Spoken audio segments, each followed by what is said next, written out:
TBCN presents Tampa Bay Soapbox, a special production to highlight the public's views on different topics. This edition features comments aimed at the 2012 RNC convention.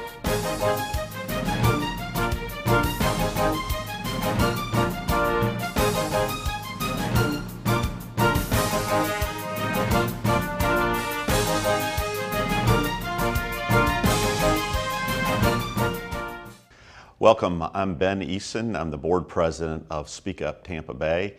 We are your town's public access center, and this is an experimental program we're putting together. It's called Tampa Soapbox. And so we're solicited views from all over the Tampa Bay community, some visitors for our Republican friends that are in town. We felt like this is a great place to present a whole range of views, and it's in keeping with the spirit of public access. My name is Harry Cohen. I am the Chair Pro Tem of the Tampa City Council, and I know that all of my colleagues join me in welcoming you to Tampa for this very, very historic event. I hope that while you're here, you will take the time to take a stroll down Bayshore Boulevard, which is our iconic bay-winding street that offers opportunities for biking and walking and running on a 4-mile-long sidewalk, the longest unbroken sidewalk in the world. You'll find it a very, very delightful place and something that will really enhance your memories of Tampa. We hope you enjoy your stay. We're glad you're here, and we look forward to being good hosts for this convention. Hi, my name's Michelle Sear. I'm the Tampa Bay Field Coordinator for AARP Florida. Today, I'd like to take a few minutes to tell you about what AARP is doing right here in the Tampa Bay area. For those of you who are unfamiliar with the organization, AARP is a nonprofit, nonpartisan membership organization dedicated to enhancing the lives of all Americans as we age. We deliver positive social change and deliver value to our members through education, advocacy, and service. AARP has a 25-year history of nonpartisan voter education and engagement. We do not endorse or contribute to any particular candidates, parties, or political action committees.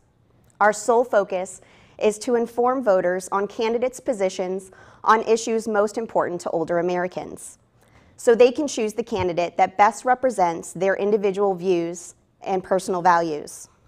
This election cycle, AARP will be engaging voters and candidates in a number of events over the several months leading up to the general election this November. Through community conversations, candidate forums, town hall and tele-town hall meetings, and through our voters' guides. Recent surveys and focus groups conducted here in Florida and across the country indicated that AARP members, a reliable voting bloc in every election cycle, are most concerned about jobs in the economy, retirement security, and the future of Medicare and Social Security. These are the issues voters want to hear their candidates address. They want to know what their prospective representative is going to do to help Americans, particularly those 50 and older, get back into the workplace and improve the economy, what they propose to do to help people save for their own retirement savings, how they would protect and strengthen Medicare and Social Security for current beneficiaries and future generations. In addition to sharing with us issues most important to them, AARP members also expressed frustration with the way they're being represented in Washington. They don't feel as though they're being listened to. They have concerns about backroom deals that they know very little about, but know will impact them and their loved ones in a very big way. That's why earlier this year, AARP launched You've Earned a Say, a national effort to take the conversation about Medicare and Social Security out from behind closed doors in Washington and into our communities. We've paid our entire working lives into Medicare and Social Security, and we expect those programs to be there for us and our families when we need them the most. We believe that you deserve to know what solvency options politicians have put on the table. We believe that you need to know the cold hard facts, the pros, the cons, without the political jargon and spin. We want to provide Americans with balanced information about Medicare and Social Security proposals that are being debated in Washington, and we want to ensure that Americans have a voice in the debate about how to strengthen these programs. We believe that you've earned a say. That's why we're facilitating community conversations across the country. In fact, over 25 listening sessions and community conversations have already taken place right here in the Tampa Bay area since March, providing local voters a platform to make their voices heard. Nationally, we've held more than 1,500 events amplifying the voices of millions. In addition to the community events, we're also engaging voters in the debate through online questionnaires, which can be found on AARP's national You've Earned a Say website, located at www.earnedasay.org. The responses we get through these online questionnaires and local events will be compiled into a report and shared with AARP's National Board of Directors, our elected officials, and our 2012 presidential and congressional candidates. To find a You've Earned a Say event near you, again, check us out on our AARP Florida website at www.aarp.org/FL, or you can call us toll free at 1-866-595-7678. AARP will be holding events around the Republican National Convention this August, including opinion leader forums, receptions, concerts, and community conversations with the Republican Main Street Partnership, American Action Network, Hispanic Leadership Network, and several others. Also, don't miss out on a chance to interact with AARP's You've Earned a Say mobile exhibit, which will be touring the Tampa Bay area the week of August 26th. Again, for more information about how you can be a part of these events, find a list on www.aarp.org/FL. Hello, my name is Shannon Herbin, and I am with the Museum of Science and Industry in Tampa. We are the second largest science center in the nation, and we also have the largest children's science center in the nation. We want to encourage you to come out to Mosey and see all the things we have to offer. Examples include Mummies of the World, which is only touring 7 places in all of the United States, and this is the only time that it will be in Florida, and it will be here through the RNC.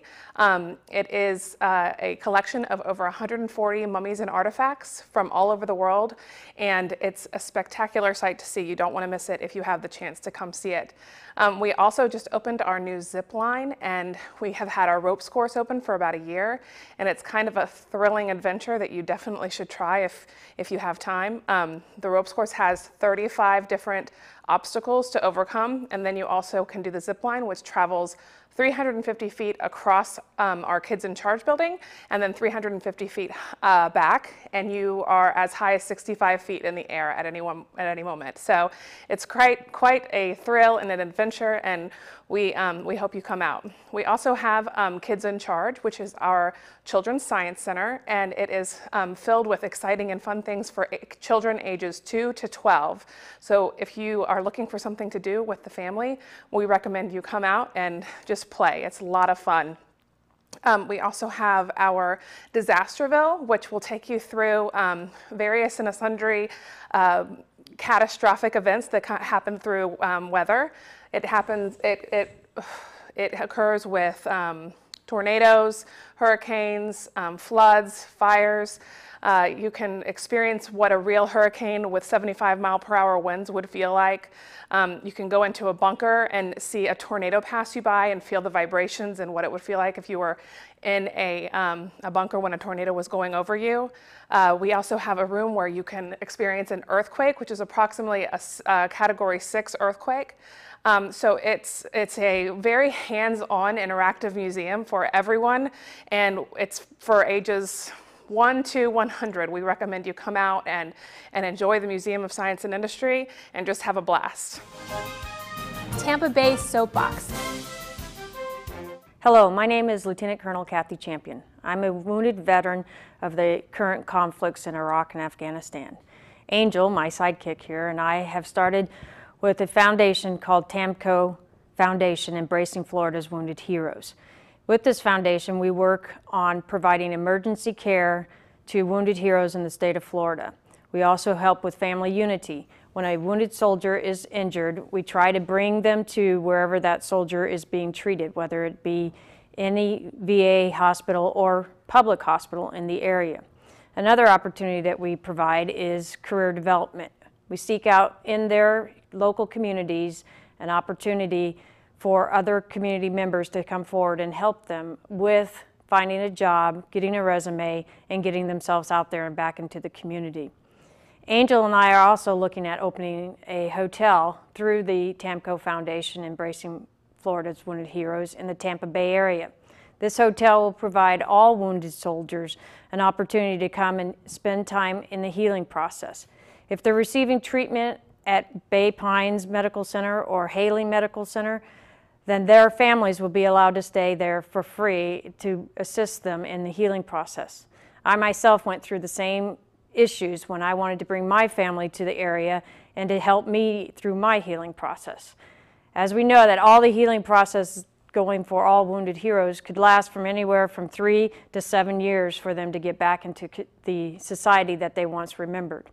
So I'm asking you, as a wounded veteran and a part of Embracing Florida's Wounded Heroes, to help donate and help me raise this hotel off the ground in St. Petersburg area for our wounded heroes of Embracing Florida's Wounded Heroes. Thank you for your time, and I truly do appreciate you taking this moment of time to give back to those of us who have given a lot. Hello, my name is Dr. Corey Crocker. I'm with Berith Ministries International. I also serve as Executive Director of Covenant House of Tampa Bay. Thank you for the privilege to be able to speak with you today. We have an opportunity this year to elect another president. Regardless of whether it's a Democrat or Republican, in each case, they each have platforms they stand for. One of the issues that's become a hot button here in our area is the area of poverty and homelessness. In 2011, January, HUD did a survey where nearly 17,600 homeless were identified in our county. In the month of July this year, in an article appearing in a local newspaper, identified in the Tampa Bay area over 25,000 homeless. Homelessness and poverty is not a political issue, it's a community issue. Political leaders, regardless of what party they come from, have an opportunity to be able to make a difference. Homelessness and poverty has been with us for thousands of years. A wise man spoke a couple thousand years ago and said, the poor and the hungry will always be with us. But in spite of our country's best efforts and its war on poverty, the situation is continuing to get worse. We've spent trillions of dollars, and millions of man-hours have been spent to deal with the issue. Federal solutions are not necessarily the best solutions to a local problem. We need each and every individual to take a look at it, the issue of homelessness and poverty, to see what they can do. Our organization, Covenant House, uses a model that involves social venture capital enterprises to provide jobs and living for individuals that might not otherwise have those opportunities. A living wage, something so that you can support your family regardless of where you're at. I thank you for this opportunity to speak. We need to be careful that we don't stereotype. You can look at someone and make some assumptions based off the clothes they're wearing, like myself right now. You'd never know that once upon a time I spent a season homeless. You know, we're blessed in America with the country we live in, that homelessness and poverty maybe not be as extreme as it is in some third world countries. But regardless of it, we need to be able to address as a community. Each person who's homeless has got their own reason. And it may not necessarily be because of a moral failure. It may not be because of drugs and alcohol. Maybe because of life just happens. So regardless of whether you're Democrat or Republican, forget the stereotyping. Forget all the political hoopla. And remember, these are real people. Because just like so many of the thousands and thousands that are homeless in our own community, or the nearly 3 million that are sleeping on the streets tonight in America, you could be one of those numbers. And what you do for the least of these, you do for you. Our job is to reach out to the least, the last, and the lost. And the measure of the greatness of the country is what you do for these people. Thank you very much. God bless. Hello, I'm Sandy McLaughlin, Vice President of Development for the Crisis Center of Tampa Bay. For 40 years, the Crisis Center has brought help, hope, and healing to people of Tampa Bay. We're based in North Tampa and open 24 hours a day, 7 days a week. The Crisis Center provides resource and referral services, emergency interventions, and counseling to individuals and families facing serious life challenges or trauma. Last year, we served more than 180,000 people. We serve children, teens, adults, families, and seniors in times of crisis. Here's how we do that. 211 call center and crisis hotline. If you dial 211 in Hillsborough County, you will reach the Crisis Center of Tampa Bay, where you'll receive free crisis counseling along with information and referrals to over 4,600 community resources. This is a 24/7 service. We take 30 to 50 suicide calls a day. The telephones on the Skyway Bridge are connected to the Crisis Center of Tampa Bay. Last year, we answered over 140,000 calls. Telephone reassurance. Every day, volunteers call over 250 people who are homebound, elderly, or disabled. These are daily wellness and safety checks, and many times it's the only call these folks receive. Volunteers made nearly 77,000 calls last year. Sexual assault services. Anyone sexually assaulted in Hillsborough County comes through our private back entrance of the Crisis Center. They receive forensic exams, crisis counseling, and advocacy services. We provided these services for nearly 300 survivors in Hillsborough County last year. Trauma Recovery Services is our counseling program. We serve mostly children and mostly kids who've been sexually abused or traumatized. We treated 500 children last year and provided 9,000 counseling sessions. Family Stabilization Services. We offer financial counseling and case management, including budgeting workshops to help single moms and others who are struggling to keep the power on and the roofs over their heads. We helped 6,400 families last year. Educational programs. We're out in the community every day offering bullying prevention and cyber safety workshops for school-age children and their families. We educated 4,600 adults last year and 4,500 children. TransCare Medical Transportation Services is our social enterprise. It's our ambulance company that provides basic life support and mental health transportation for the City of Tampa and Hillsborough County. We provided mental health transport to 4,700 people and medical transport to 25,000 people last year. Volunteers. The Crisis Center of Tampa Bay could not serve our clients without the dedicated and caring support of volunteers who make the mission of the crisis, who make the mission of bringing help, home, and healing to our community possible. We presently have over 100 volunteers who donate hundreds of hours to the Crisis Center. There's a multitude of ways to give back. Volunteer opportunities range from answering 211 calls and making telephone reassurance calls to the homebound, to being a sexual assault crisis advocate. Organizations and companies can provide hygiene items for basic needs, or organize a one-day team project, or perhaps participate in our holiday giving tree program. The Crisis Center of Tampa Bay is constantly looking for new and creative ways to maintain the services offered to our clients. We're fortunate to have members of our community, our staff, and our board who support our mission through generous gifts. The Crisis Center is a 501c3 agency, and all donations are tax deductible. There are so many ways to get involved. You can become an annual donor, join our Women in Action group, a philanthropic group of extraordinary, passionate women who support the Crisis Center's mission, become a Legacy Society member, or get involved as a corporate partner.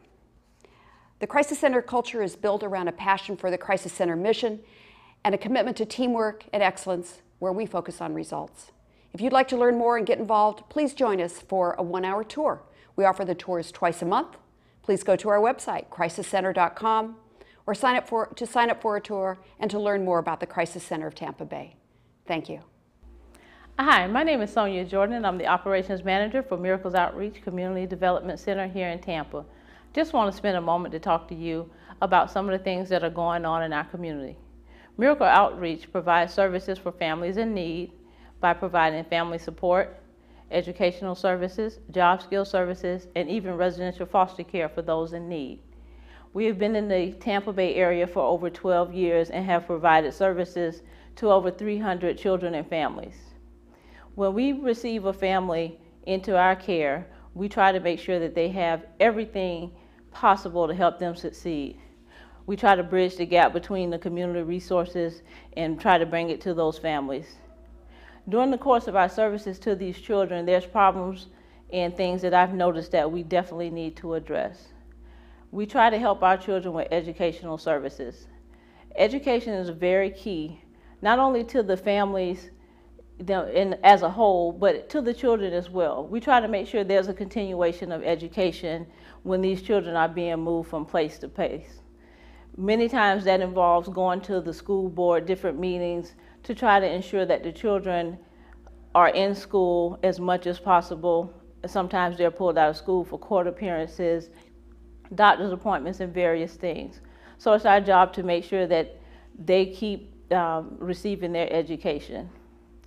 We attend a lot of school board meetings. I like to advocate for the children in school because I feel there is a disconnect between the foster care system and sometimes the teachers and the school board, and just understanding what these children are going through. As far as moving a child in the middle of semester, the child misses exams and then they're forced to repeat an entire semester because they had problems in their family for a couple of weeks. We also try to provide job training, skills, and services to make sure that when these children come out of school that they have a vocation to fall back on.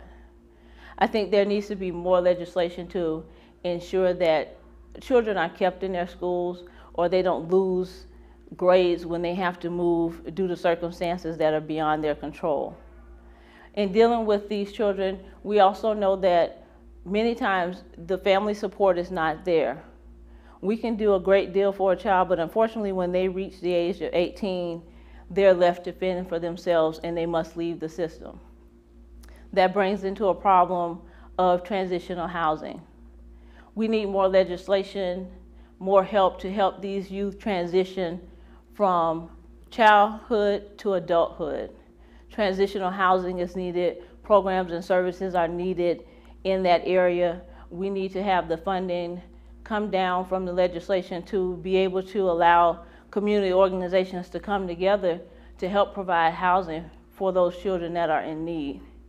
We find that many times these kids find themselves on the streets and they fall prey to crime, sometimes sex trafficking, and just many things that they haven't been aware of because they're trying to simply survive on their own, and they shouldn't have to go through that. We also find that most of the time when they get out of the system, their education falls off. Because they've fallen so far behind in school, they're often discouraged and they stop going to school. Now, we do have children that make it, and that's wonderful, but we have left far too many children behind. I know they say no child left behind, but we see children every day that have been left out and slipped through the cracks of the education system, the foster care system, the judicial system, and many times it just turns into a revolving door of them going from judicial court to criminal court because that's the only thing that they know. I encourage everyone to take a time out of their day, stop by a homeless shelter, stop by a group home, talk to some of these kids. We have kids that want to be doctors, lawyers, nurses, anything that you can imagine. Take a moment to talk to these kids, listen to their hopes and dreams. If you want more information on how you can help be a miracle in your community, feel free to log on to www.miraclesoutreach.com. We'd love to have you help miracles happen. Thank you. Change your life. Learn TV and internet video production skills at TBCN in Tampa. Become a skilled video producer quickly and inexpensively. Learn audio, editing, lighting, and camera basics. Produce multi-camera videos for TV, the internet, business, or pleasure.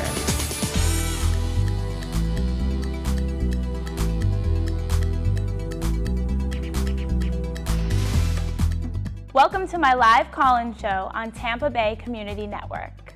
You too can learn to produce and star in your own video programming, or you can have TBCN staff do it for you. call TBCN at 813-977-5200 today and change your life. Visit our website at tbcn.org and follow us on Facebook, Twitter, and LinkedIn.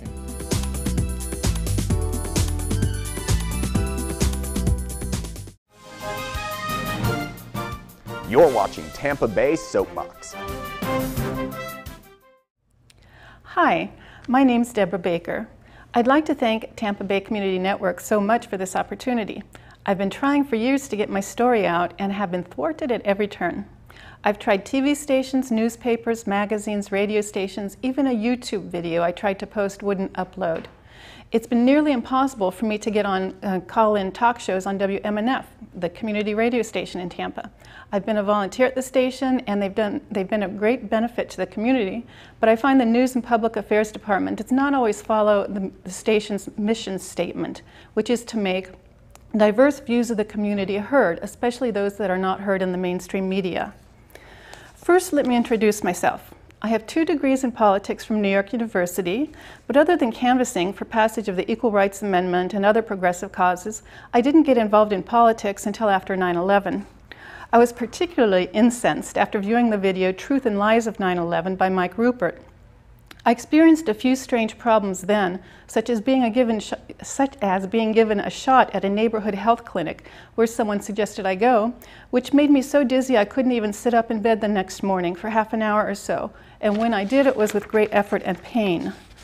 My problem began in earnest in 2004 when some of my mail arrived open or late. This arrived like this. I had problems with my phone and email. A surveillance camera was installed across the street, supposedly to monitor a suspected drug dealer's building, but it was aimed right at my front porch. My neighbor came out of his house and watched me every time I went into my backyard. Someone was breaking into my house when I was gone. I joined the Green Party, attended anti-war and anti-Bush demonstrations where I spoke at 1 or 2. I went to meetings concerning a nearby uranium enrichment plant and always tried to draw attention to the unanswered questions surrounding 9/11. I volunteered to help with the 2004 election recount and saw the election had been an egregious fraud in Ohio. Few protested.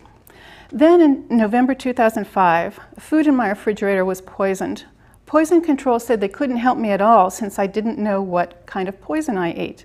Several doctors declined to treat me. One tested to see what I'd been poisoned by, but when the results came back showing I had high levels of several carcinogenic heavy metals, including radioactive ones, she said she wasn't taking any new patients. Let's see.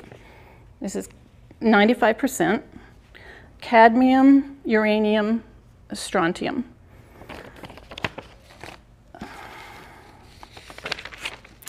I went abroad in 2006 hoping my circumstances would improve, but they didn't. I still had problems with the phone, internet, mail, and food poisoning. One medical establishment noted my unusually fluorescent pink sunburn, indicative of radioactive poisoning, but still no doctor would treat me. So far, I've only been tested for heavy metals. It's difficult to test for chemicals because each chemical requires a different test, I'm told. I've tried to get the food tested, but the first lab I spoke to said it would cost nearly $1,000 for very limited testing. They suggested my insurance would pay for the cost if my doctor ordered the tests, but my doctor never did. Later, when I tried again, all the labs I called refused to test anything from me. Back in the US, I had to convince a Food and Drug Administration official to have some of my food tested. But the day after I brought the samples in, the official, Bob Bennett, in Orlando, called to say they wouldn't test the items after all. We both knew from experience that private labs are not always honest. I've called Underwriters Laboratory, local and federal law enforcement officials, and others. No one has been willing to test my food. One question everyone has is, who is doing this? I had no idea, but the CIA was my only suspect, considering the extent of their reach, their ability to alter even sealed food products, and their apparent motivation, which I guessed had to be my political activism, since I lead an otherwise Pollyanna existence. By that time I had read up on the CIA and found that their tactics were exactly those being practiced against me, such as enlisting those near me to help them, like my neighbor. Even if someone is good-willed, they might be manipulated unwittingly. By the way, the father of the search for truth about 9/11, Mike Rupert, was apparently poisoned until he decided to give up investigative journalism and speaking out against the government. I made Freedom of Information Act requests to the FBI and the CIA for information about me. The FBI gave me a qualified no answer. The CIA, after over a year's effort on my part to get an answer, finally said no unclassified documents were found and no classified documents were searched. These are their letters.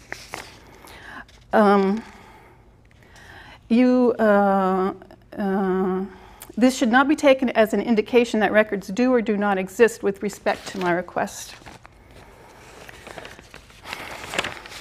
In the spring of 2009, I called the White House about my situation and faxed them several pages of evidence. The employee took my situation seriously and said she would be sure my case would be looked at by someone at a high level. But nothing changed. A few months later, I called again and was told that if they can do something about it, they will. Soon after, Charles Rivkin was nominated and confirmed as ambassador to France, where I was living at the time. Notably, his family gives an award to foreign service officials for intellectual courage and constructive dissent. Still, nothing changed for me. However, my research into the CIA contributed to a rather grand theory I came up with on societal development. With only a few minutes of time left, I'll start to explain. Hundreds of thousands of years ago, human relations were evolving. According to archaeological evidence, beginning in Africa and spreading to Europe, Asia, and Australia, certain practices are seen which span these many thousands of years, including the use of red ochre in burials, especially in burials of some women, and the carving of voluptuous female figurines a few inches in length, easy to fit into one's hand or on a necklace. The Ice Age, Stone Age, turned into the Neolithic when temperatures warmed and farming began. Female figurines continued to be fashioned along with exquisite pottery and other works of art. Experts who have studied these ancient times have concluded that these peaceful Neolithic societies worshipped a goddess, your most ancient ancestress and mine, who made all of this wondrous earth possible. Her sacred creative powers are passed along the generations, now residing with you and me. Certainly by Neolithic times, when plant and animal life cycles were better understood, men's contribution to life and love was appreciated. And since Paleolithic times, there had always been an equality between the sexes. But it was the woman, the goddess's representative on earth, who had the main responsibility for the family, the clan, and society. It was the priestesses who divided up among the population the land, fruits of the earth, and the resources. Gold and bronze were used for tools and decoration. There was no thought of weapons or war. On the contrary, life was beautiful, precious, thoroughly enjoyed, and encouraged at every opportunity. Then, beginning around the 5th millennium BC, hordes of people on horseback began arriving from the Russian steppes. The newcomers are known to us as the Indo-Europeans, or Aryans, which could come from the word Iran. The Indo-Europeans were not settled farmers. They were semi-nomadic livestock herders who were not able to accumulate much food or many material possessions. They found these peaceful farming societies to be fabulously wealthy. The first newcomers cohabited with the goddess societies. Then, as more of them arrived, the Indo-Europeans became rulers. They ruled by force and violence, against which the peace-loving peoples had no defense. Much of this transition of power is chronicled in the Bible, for example, in the story of Adam and Eve. Snakes had helped priestesses with their prophecies. This tradition continued into the ancient Greek times, such as at the Oracle of Delphi. Let's skip to World War II. The German economy was wrecked after World War I, and all-consuming reparations were forced upon the country. Germans were literally starving. Suddenly, a new political philosophy developed. Fascist Nazis came to power through election and manipulation. They built a seemingly unstoppable war machine with weapons only dreamed of by other developed nations. For instance, the Messerschmitt jet fighter or V-1 and V-2 rockets, which we know as the cruise and ballistic missiles. Germans came up with the idea of the atomic bomb. How did this about-face happen? Alan Dulles worked as a spy in Switzerland during the war. He met Germans, including some who clued him into German weapons development. After the war, in direct defiance of President Truman's orders not to allow Nazis into the U.S., American intelligence, military, and other government organizations allowed an unknown number of German Nazis into the country under programs like Operation Paperclip, which meant to take advantage of scientists and other experts. NASA began with former SS member Werner von Braun and his company. Your homework is to find out who the Aryans believe, where the Nazis believe the Aryans originally came from. Archaeologists have not been able to decide. Thank you. Good evening, or morning, or afternoon, whatever the case might be. We are doing some small like PSAs just to welcome the Republican National Convention to our fair city, Tampa, and St. Pete and surrounding environments. We welcome you here. We hope you have a great time, enjoy the weather, catch fish, hit the sites, busch gardens, etc. But on a more serious note, you have a grave responsibility while you are here.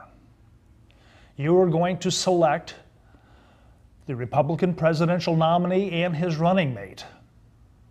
You're also going to wrap up and firm up the Republican slate, the agenda. So bearing that in mind, and also taking into consideration that the last year and a half have been rather contentious, shall we say, in both the House and the Senate, I would want to carry you back in history a tad. I happened to read an article, and it was in the AARP Bulletin, and it was written by a gentleman named Jim Toteman, who was the editor, and it was dated July and August of this year. And in it, he brought up the fact that Washington, Adams, Hamilton, and Jefferson did not get along, folks. They just, However, when it came to the work at hand, they put aside petty differences, vanities, in order to make the country right. That's what I'm asking of the Republicans and also the Democrats and the Independents, the Greens. Everybody who is involved in this process needs to do one thing and one thing only. It's put the country first. The party is second. I'm sorry, that's the way it should be. That's the way it's always been.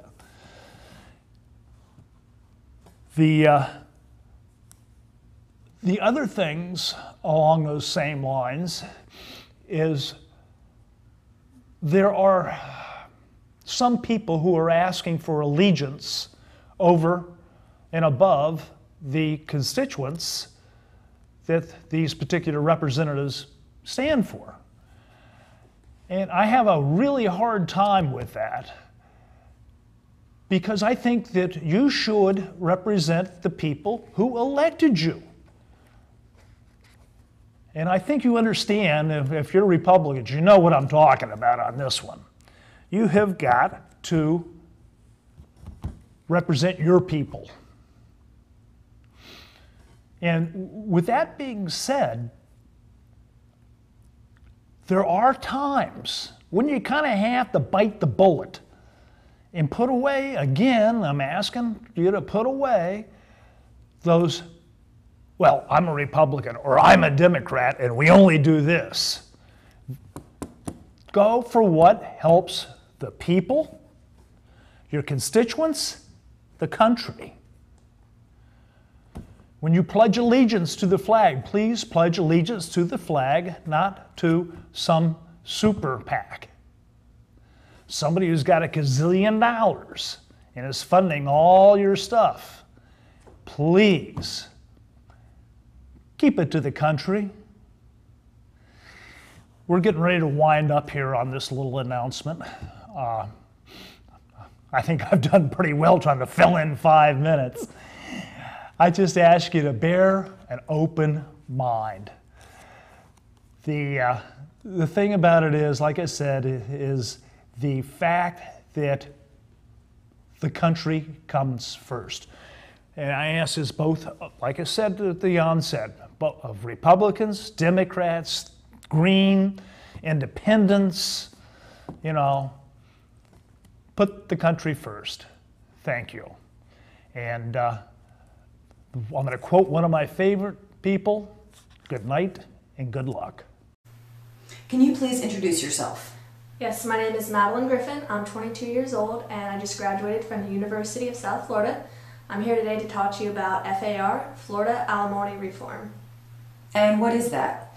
Florida Alimony Reform is a group of people, basically they're trying to change the current laws about alimony in the state of Florida. One of them is permanent alimony, where you are required to pay your ex-spouse a certain amount of money for the rest of their life, essentially. I don't think this is right, because you need to consider that when you pay someone child support, you only pay that until they're 18. But with permanent alimony, you pay that for the rest of their life. And so why is this something that's important to you? This is important to me because my parents got divorced back in 1999, and my mom was the sole provider growing up, dating back to about 1994. So when my parents got divorced, my mom had to pay my father alimony, and he continued to take my mom back to court, and she now pays him 65% of her total monthly check, but throughout the years he has taken her back to court and gotten that amount increased. And I've seen my mother struggle financially because of having to pay him, and it's affected me financially as well. What other ways have you seen this affect your mother?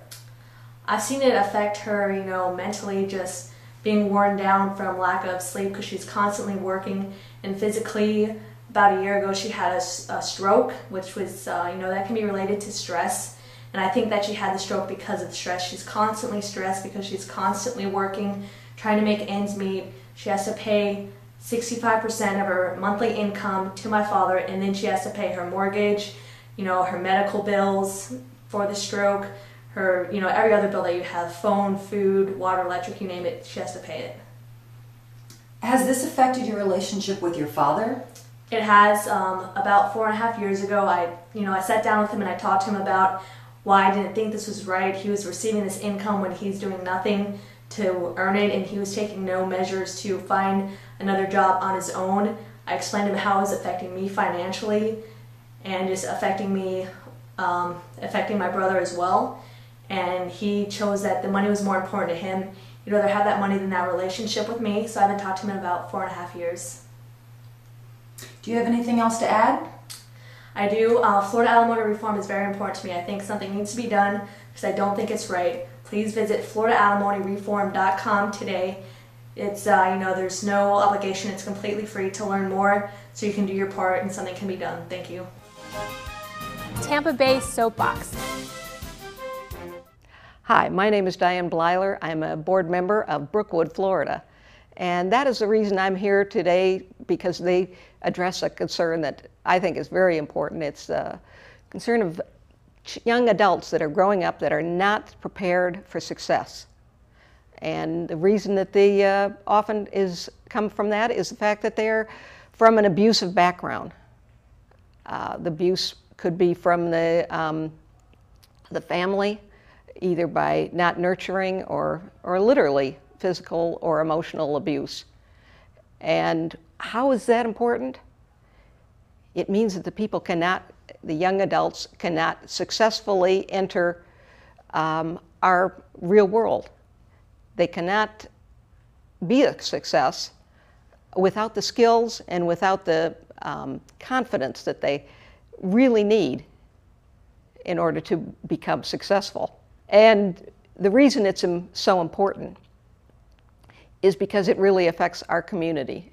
The kids that will come out, they don't have the skills that they need, they don't have the confidence they need, they'll end up in homelessness, they'll never be able to really achieve their true potential.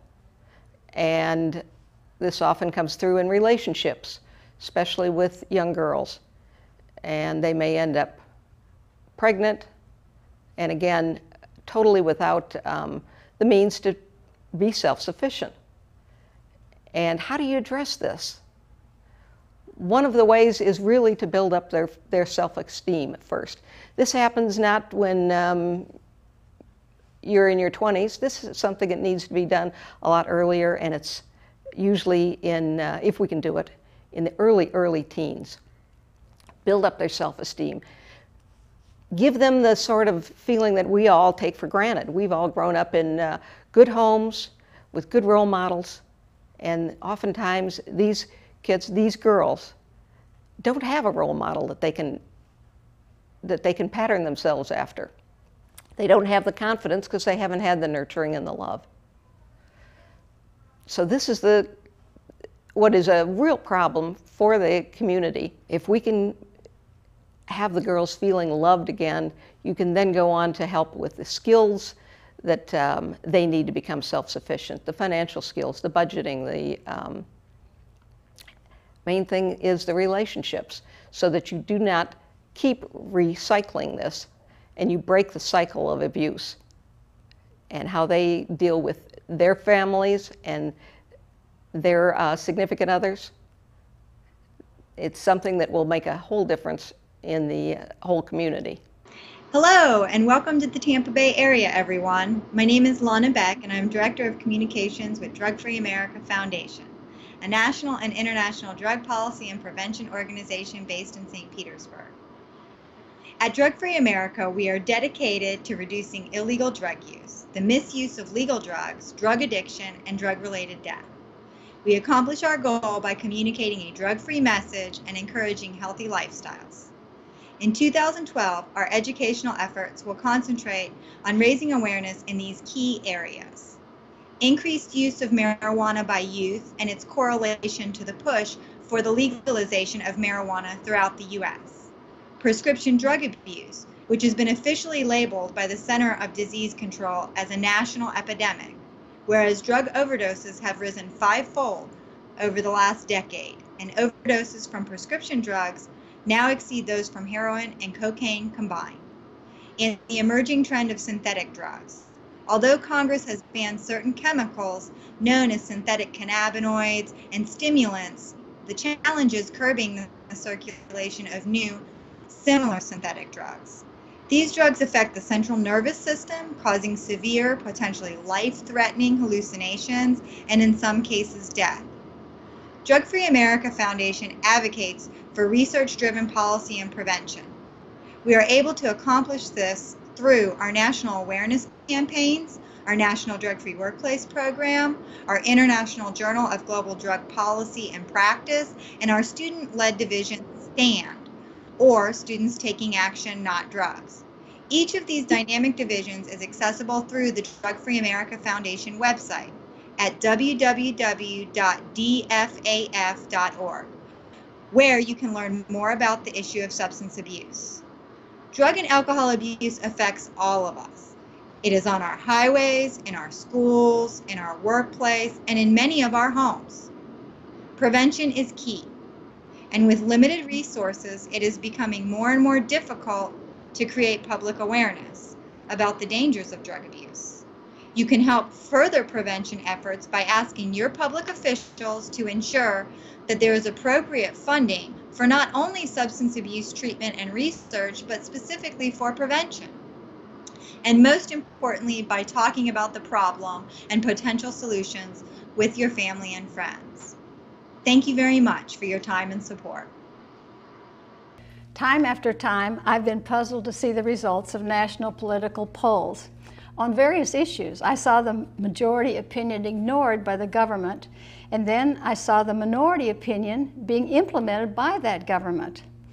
How could this be? For example, the majority of Americans opposed a proposal to have a government take over health care and socialize our medicine, yet it was passed into law. And I discovered the answer when I read that only 50% of Christians were registered to vote, and of those, only half ever voted. Then I realized that there are also many other moral, patriotic, freedom-loving citizens who appreciate our founders and our Constitution, who also are not registered. It is not about a political party label. It is about a common sense values that we share. We need to unite and register and vote. I found a very simple way for us to register and then to multiply our votes. If you go to championthevote.com, you can find a very easy way to register. Those who are in office were put there by a minority of the voters because they voted.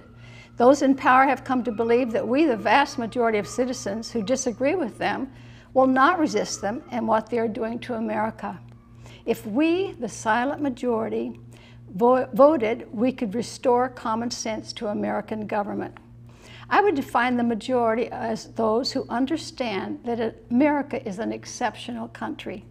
We are neither Asian, Irish, German, African, or Arab Americans. We are just Americans of all races who are united in love for our country and want to pass it down to our children. The news media focuses our minds on the problems in America and on those with the minority values. They fail to realize that the majority of us will never make the headlines. We are God-fearing, law-abiding, independent, hardworking, charitable, family-centered citizens. We carry health insurance and pay our taxes and our bills. We build and maintain our homes and our marriages and our communities. We believe in capitalism and free enterprise, and we take advantage of opportunities, working hard to improve our lives and the lives of our family. We pay our taxes, we build the military, fund welfare, we've built hospitals, schools, libraries, roads, bridges, and dams with our taxes. We created solid, low-crime communities and respect private property and authority. We're basically happy, but we're unhappy when we see our schools are purged of all moral instruction, when the textbooks were rewritten to omit patriotism, and the Bible and Ten Commandments were taken from our schools, and then they began to hand out the condoms. We don't approve when they remove manger scenes and crosses from our public squares. We believe in freedom of speech, and assembly and petition. We privately donate more money when tragedy strikes than any other group. We build the churches and run charity centers for the needy at home and abroad. We create jobs, and we don't look for a handout. We want a strong military and defense system. We also believe Americans should be free to drill our own oil and quit importing from foreign hostile countries. The majority are unhappy over government's enormous spending spree. They've even raided our Social Security funds. They gave away billions overseas to dictators. We hate the growing $16 trillion debt that we're now borrowing from communist China. This debt we can never repay. It is the debt our unborn grandchildren will inherit. I would define the minority values group in America as those who want to change and transform our land. The dependent minority want a large government which will care for them in exchange for their votes. And they do that and they do get their votes out. Their class warfare wants to redistribute the wealth, level us economically, and call it social justice, even though many of their government and union leaders use their position to become multimillionaires. And on moral issues, they've silenced us through intimidation. The minority includes one world government people who gives most favored nation status to communist countries, flooded our market with cheap slave labor, closed down our businesses and our factories. I would like for you to go to register to championthevote.com to register, tell your friends about it, and pass it to everyone that you know. Championthevote.com. Become registered, become involved, and vote your values, not your party. May God restore America, a land that we all love so much. Hi, my name is Jennifer with Florida Doggy Paws. I am here today to speak to you about dogs in high kill shelters that need you to come rescue them. We have many high kill shelters here in the state of Florida. Most people do not know when they bring their dog to a shelter that it is a high kill shelter, and at the time they turn their pet or animal into that shelter, they do, in fact, have the opportunity to either keep that animal for 3 days, or they may euthanize at the moment the paper is signed. At any point, we ask that the public goes online and looks up the information on the shelter that you're bringing your animal to if you have to turn in your animal, and see what kind of shelter it is and what kind of care the animal's going to get. More than likely, that animal will not make it out of that shelter, because most of the high kill shelters do not have any access to internet or groups that will come and help them. But before you turn your animal in, also go online and look at rescues and different organizations that may be willing to help you in aid to either keep your pet or find a new home in order not to bring them into a shelter. Also, if you could microchip your dog or your cat, it makes it easier for them to locate an owner. When a dog is lost, the shelter has different hold time periods. They have 3 days if the animal is turned in by the owner as an owner surrender for the animal to be placed in a home. They have 5 days if the animal has been picked up by animal control for you to reclaim your animal, and 10 days if the animal has a microchip. Once that time is up, that is all the time that animal gets before it is in fact euthanized. And it is not fair to the public and other people when we have all these animals that need to be rescued. You can go to any shelter and rescue an animal instead of a breeder or a puppy mill. They have great dogs, great cats there. They're always looking for homes. You can always help by volunteering with organizations to try and help place the animals to keep the kill rates down in our shelters. And also, if you could spay and neuter your pet to stop overpopulating, that would also help keep the pet population down. Also, most of these animals don't have any hope when they do go to these shelters. The kill rate is so high, they're basically on death row. They don't understand why they're there. People are not gonna adopt them because they don't have time to test them, to see if they like them, see if they're good. Most of the time they're so scared when they're in there that they don't react the same as they do in your own home. So after the 3 days, if a rescue does not pick them up, the percentage is very low that that dog will make it out. We depend on help from people like you to come and save these animals by volunteering, fostering, go to events, make the public aware of what's actually going on in the shelters to try and help pull the dogs out of the shelters, bring them into your home for a short period of time until they can find a forever home. Whether you can keep the animal or not, any assistance or help is always appreciated with these animals because they just do not get the chance that everybody else gets, and it's not fair to them. They don't understand when you get a pet is supposed to be for life, not just to be dropped off whenever you're tired of them or you have a baby or you want to go and get another pet because that one's just not the kind that you liked or you thought it would be. There's so much thought that needs to go into actually purchasing any pet or animal, and if you do decide to, I would advise that you go to an animal shelter, take a look, see what they have. They have really great dogs there, and it's absolutely worth every bit of your time. So we would depend on people like you to give these animals hope, to give them some love, give them a reason why that they are here, because they were good when they were here, and it's not their fault that they're at a shelter. Somebody has taken them there, dropped them off there, or they've run away. So please do your part and help claim your animal, help your animal by finding a new home. If you cannot keep your animal, have your pet spayed and neutered, and please go to a shelter to adopt an animal and foster if you can, and get to your local organizations and your rescues that are online that can help you. Thank you. Change your life. Learn TV and internet video production skills at TBCN in Tampa. Become a skilled video producer quickly and inexpensively. Learn audio, editing, lighting, and camera basics. Produce multi-camera videos for TV, the internet, business, or pleasure.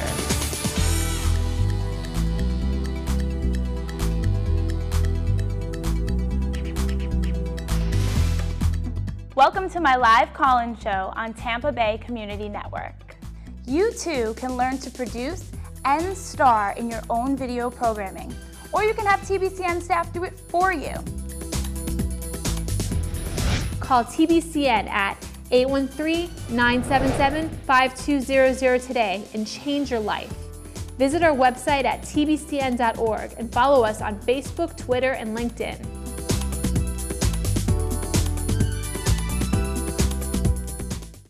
Buenos días, esta es Margarita Romo y quiero dejarles un mensaje especialmente para todos los adultos que trabajan con niños y en veces puede ser que no, pero es importante darles un mensaje que hay tantos jóvenes que necesitan la ayuda de los padres, de los estudiantes, de los maestros en la escuela. Hay tantas cosas que se necesitan de ellos y muchas veces los estudiantes, los jóvenes no reciben lo que necesitan de los padres o de los maestros en la escuela o diferentes personas con que se encuentran. Por favor, usen la oportunidad para hablar con ellos, darles consejos, ayúdenles con historias de lo que les ha sucedido a ustedes, porque hay cosas importantes para que ellos aprendan. Es tan necesario porque yo digo que toda la vida estamos aquí y si llegamos a la edad que yo tengo y no hemos hecho nada para la juventud, qué desgracia. Parte de mi vida es servir a los jóvenes, darles educación, darles oportunidades y muchas veces son cosas simples que no se trata de dinero. Nosotros podemos hallar lo que se necesita. Dios dijo que busque y suene la puerta y pida, y esas cosas yo hago. Y yo sé que cuando los jóvenes crecen y llegan a un punto de poder reconocer su vida y saber que hicieron algo no nomás para ellos, pero para los demás, entonces sigue el círculo de vida para los demás. No puede ser nomás para nosotros, tiene que ser para los demás también. Y entre más ayudamos a los demás, más recibimos nosotros. Queremos que ustedes tengan una oportunidad de darles a los niños el tiempo que necesitan. Ayúdenles a escribir, ayúdenles a leer, sean parte de su vida. No los dejen para que ellos crezcan solos, porque de ahí un día, cuando usted se hace viejo, no hay nadie allí para ustedes. Mi mensaje es para los adultos porque es importante que ustedes sepan que esos jóvenes van a crecer a ser adultos y ¿saben qué? Van a ser igual que ustedes, sean buenos, sean malos o sean gente que no tiene conocimiento para nadie más, solamente ellos. ¿Qué es lo que les queremos dejar? ¿Qué es lo que les queremos dar? ¿Qué es lo que les podemos seguir enseñando para que un día ellos tengan todo lo que necesitan? Yo estoy aquí ya de 76 años, sabiendo que las puertas para mí comienzan a llegar al punto de cerrar, pero quiero que ustedes sepan que cuando ustedes les ayudan a un joven, cuando ustedes les dan esperanza, ustedes mismos se quedan joven y ustedes tienen algo por qué sonreírse un día porque saben que está bien. Gracias y que Dios los bendiga. Hi, my name is Ron Goldberg and I have a question I'd like to ask you. Can you be Jewish and believe in Jesus? Surprisingly, some people think you can't. This doesn't make any sense to me. Think about it. Jesus is Jewish. Well, actually, no one ever called him Jesus. He lived in Israel. And his name in Hebrew is Yeshua. Peter, Paul, Matthew, Mark, most of his first followers were all Jewish. They continued living and worshiping as Jews. You read the New Testament scriptures and you actually find that every week they were in the synagogue on the Sabbath. They were still celebrating Passover, Hanukkah, together with Jews all throughout Israel. Well, if this is true, why don't the followers of Yeshua still worship this way? I'm here today to tell you that a lot of people are still doing this.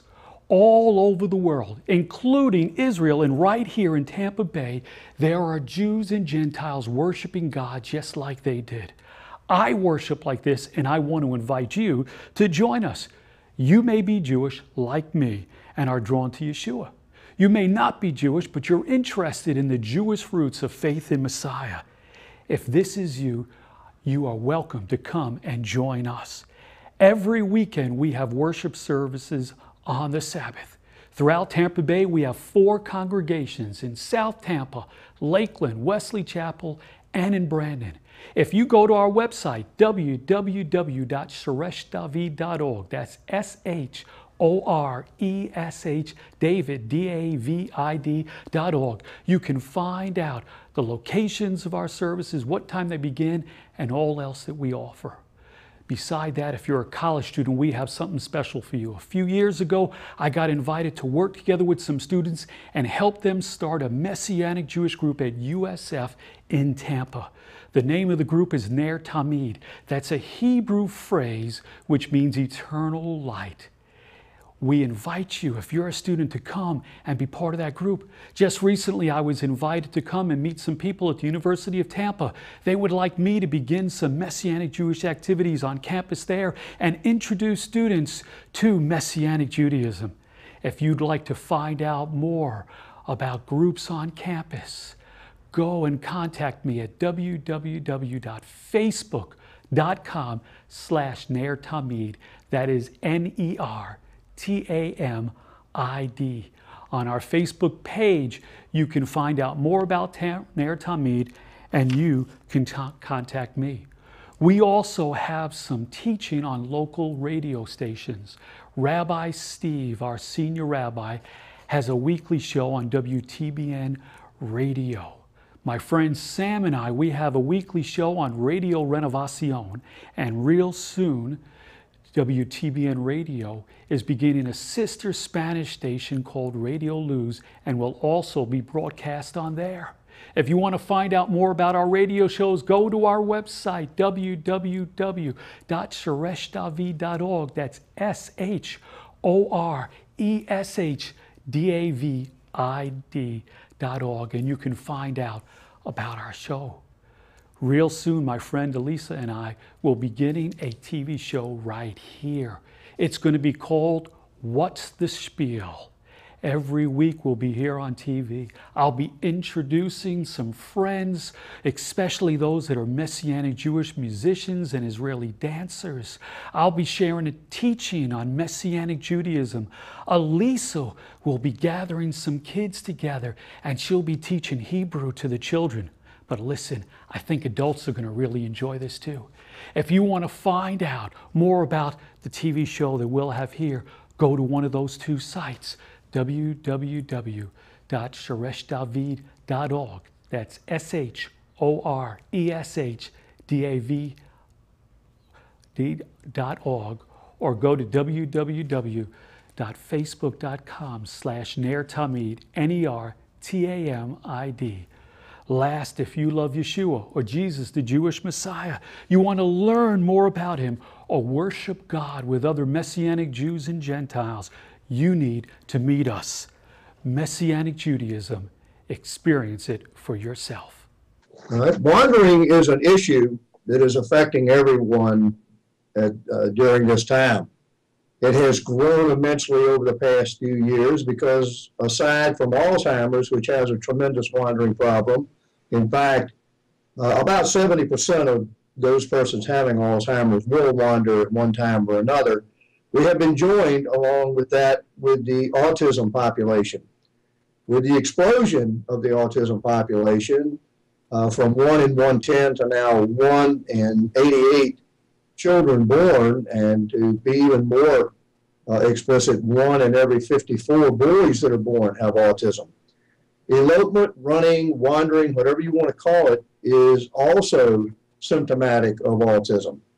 This creates a tremendous problem with law enforcement as well as the families.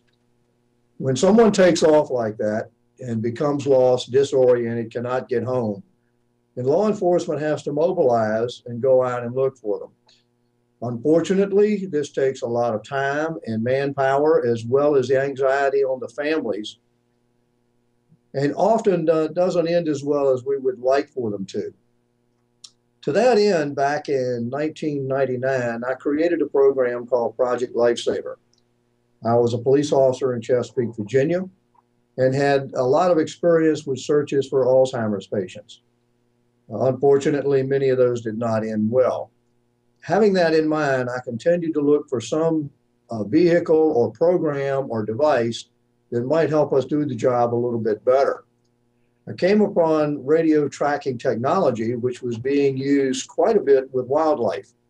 My thought was, if it could be used for wildlife, why could it not be used for recovering those persons that became lost? I contacted the company, was able to work out a wristband type solution with a radio transmitter where each person that would wear one would have their own distinct frequency. I was able to then obtain a grant from a local hospital to start a pilot program. As I said before, this was in 1999. After the first couple of rescues, which took about 1 or 2 people tracking the radio signal and averaged about 1.5 minutes in actual recovery with a 100% rate, other agencies and jurisdictions started taking notice and wanted to join the program. Since that time, we have grown to 1,300 agencies in 47 states and have amassed 2,547 rescues without a failure, averaging a little better than 30 minutes on each recovery. Not only have we been able to accomplish this through the membership in the United States, but it has also grown to Canada and the UK and one agency in Great Britain. This particular program not only aids law enforcement and the families, it gives peace of mind to everyone involved, saves taxpayer money, and helps in the recovery of these persons in a much less time with much less manpower and effort. And as you can see by the statistics, it is very much more successful. I would urge you to call your local agency, see if they have Project Lifesaver. If not, urge them to join Project Lifesaver. They can contact us by going on the web at www.projectlifesaver.org, or they can give us a call at 757-546-5502. The investment is small for the realization of the lives that it saves. Thank you, and have a great day.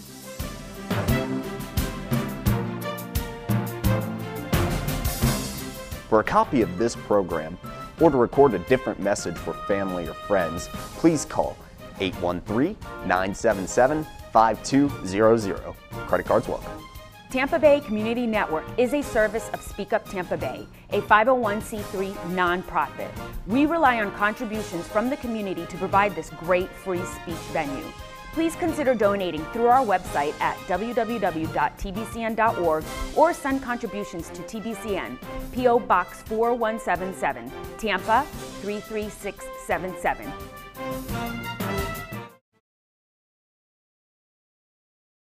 Well, the reason we decided to do this is so many people actually have something to say, and they can't get down to the RNC. It's going to be very difficult, as everybody knows. Traffic's going to be difficult, parking's going to be difficult, and there'll be great crowds of people. And we are, I think we're the last public access center in the state of Florida, in fact.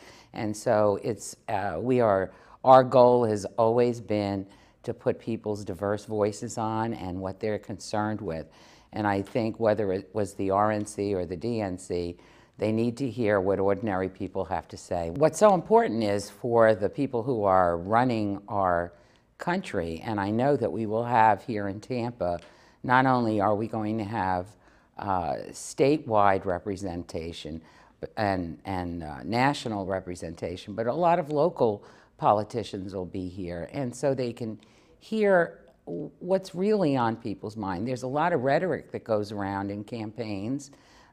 People make decisions, strategists on what they should say, what would appeal to us, but normal walking around people have other concerns, and we wanted to make sure, whether that's animal rights or voting rights or reproductive rights or anything, water, environment, that they would have a chance to say what's on their mind. And I think that's the only way democracy is ever going to thrive, if we can continue to encourage and find ways to make sure people are heard.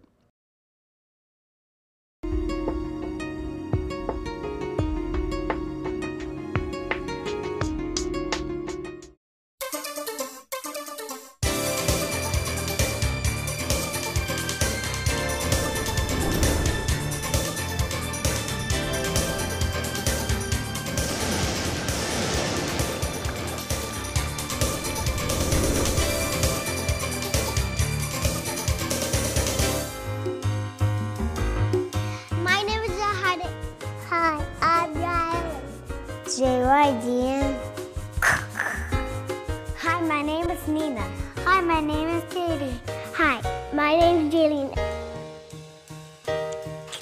Hi, my name is Bree. It is going to be clear and sunny today. It's going to be warm out. Today it doesn't rain, so you better need to wear your raincoat. When it rains, you get your umbrella. Today is sunny. You could have fun on a sunny day. You could go swimming or roller skating or ice skating. I don't know about you, but I am going to go play tennis today. And you should go to the beach. Good night, everybody. Become a TBCN Weather Kid. Just call 813-977-5200 for details and make your television debut. Kaboom, kaboom, kaboom.